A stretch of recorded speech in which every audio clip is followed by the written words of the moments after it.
Hello guys, ಬನ್ನಿ ಇವತ್ತು ಜಾಮೂನ್ ಪೌಡರಿಂದ ಜಾಮೂನ್ ಕೇಕ್ನ ಮಾಡೋಣ. ಪ್ರತಿ ಸತಿ ಜಾಮೂನ್ ಮಾಡಿ ಬೇಜಾರಾಗಿದ್ದರೆ ಡೆಫಿನೆಟಾಗಿ ಒಂದು ಸತಿ ಟ್ರೈ ಮಾಡಿ. 1 ಕಪ್ಪಷ್ಟು ಜಾಮೂನ್ ಪೌಡರ್ನ ತೊಗೊಂಡಿದ್ದೀನಿ. ಯಾವ ಬ್ರ್ಯಾಂಡ್ ಬೇಕಾದರೂ ತೊಗೊಳ್ಬೋದು.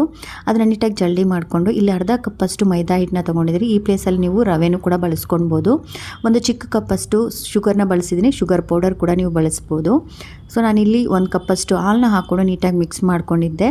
ಸಾಕಾಗಿಲ್ಲ ಅಂತ ಇನ್ನೊಂದು ಅರ್ಧ ಕಪ್ಪಷ್ಟು ಹಾಲನ್ನ ಸೇರಿಸ್ಕೊಂಡು ಮಿಕ್ಸ್ ಮಾಡ್ಕೊಂಡಿದ್ದೀನಿ. 1.5 ಸ್ಪೂನಷ್ಟು ಆಯಿಲ್ನ ಸೇರಿಸಿದ್ದೀನಿ. ಸನ್ಫ್ಲವರ್ ಆಯಿಲು, ನೀವು ಬೇಕು ಅಂದರೆ ತುಪ್ಪನೂ ಕೂಡ ಸೇರಿಸ್ಕೊಳ್ಬೋದು.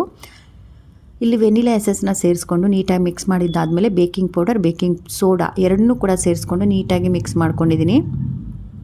ಈ ರೀತಿ ಬಟರ್ ಪೇಪರ್ ಹಾಕಿರುವಂಥ ಒಂದು ಬಟ್ಲಲ್ಲಿ ಹಾಕ್ಕೊಂಡು ನಾನಿವತ್ತು ಎಲ್ಲರಿಗೂ ಯೂಸ್ ಆಗಲಿ ಅಂತ ಒಂದು ಪಾತ್ರೆಯಲ್ಲಿ ಮಾಡ್ತಾಯಿದ್ದೀನಿ. ತುಂಬಾ ಈಸಿಯಾಗಿ ಬಂತು, ತುಂಬ ಚೆನ್ನಾಗಿ ಬಂತು. ಸೊ ಪರ್ಫೆಕ್ಟ್ ಆಗಿದೆ. ಇವಾಗ ಕಟ್ ಮಾಡಿಕೊಂಡು ಒಂದು ಬೌಲಲ್ಲಿ ಹಾಕ್ಕೊಂಡು ಶುಗರ್ ಸಿರಪ್ ಮೇಲ್ಗಡೆ ಸ್ಪ್ರಿಂಕಲ್ ಮಾಡಿದ್ರೆ ಸೂಪರಾಗಿರೋವಂಥ ಜಾಮೂನ್ ಕೇಕ್ ರೆಡಿ ಆಗುತ್ತೆ.